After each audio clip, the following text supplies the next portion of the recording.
आदर पूर्वक प्रेम से शंकर जी ने वर्णन किया, साथ साथ वाल्मीकि जी ने वर्णन किया प्रेम बढ़ाने के लिए।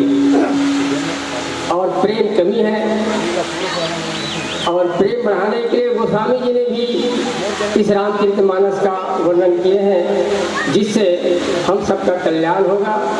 और यदि हम सब कर्म करते रहें जीवन में, यदि प्रेम ना हो,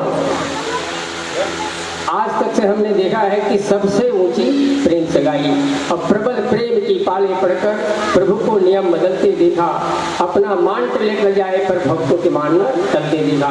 इसलिए हम भक्तजन प्रेम की धारा को अच्छा ढंग से बहाएं।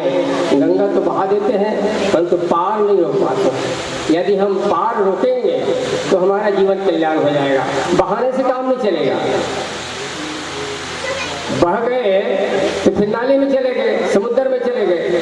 यदि हम उसको रोकेंगे तो अमल करेंगे, अमल करके साथ साथ में हमारे जीवन का कृतार्थ करेंगे।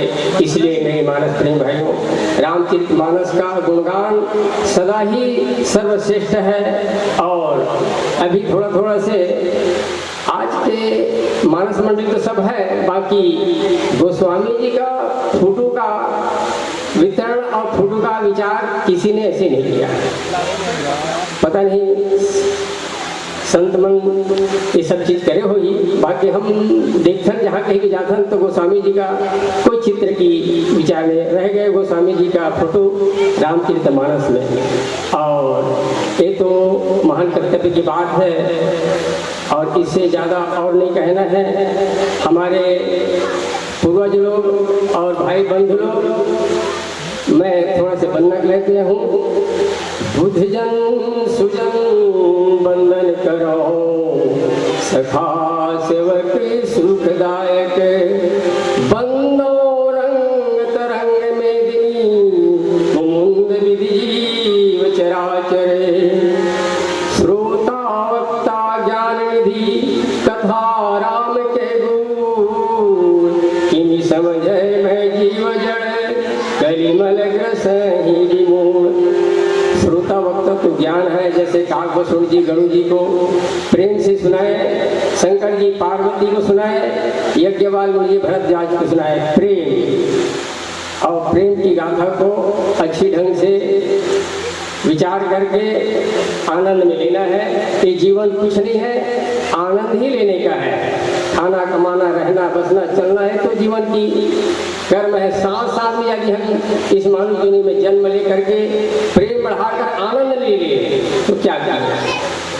बस इसी प्रकार से आप सब प्रेम से सुनेंगे और आगे कुछ कहते नहीं हुए। अब हमारे संत जो रत्न है ना, 5 रत्न यहाँ आए हुए हैं, उनको तो अति स्वागत के साथ में आप सब बैठाएं और बैठा करके पूर्ण उनके स्वागत के साथ में हम रामचरितमानस गान का आनंद लेंगे। और आनंद लेते हुए बहुत बहुत गोस्वामी जी का कीर्ति को बढ़ाएंगे।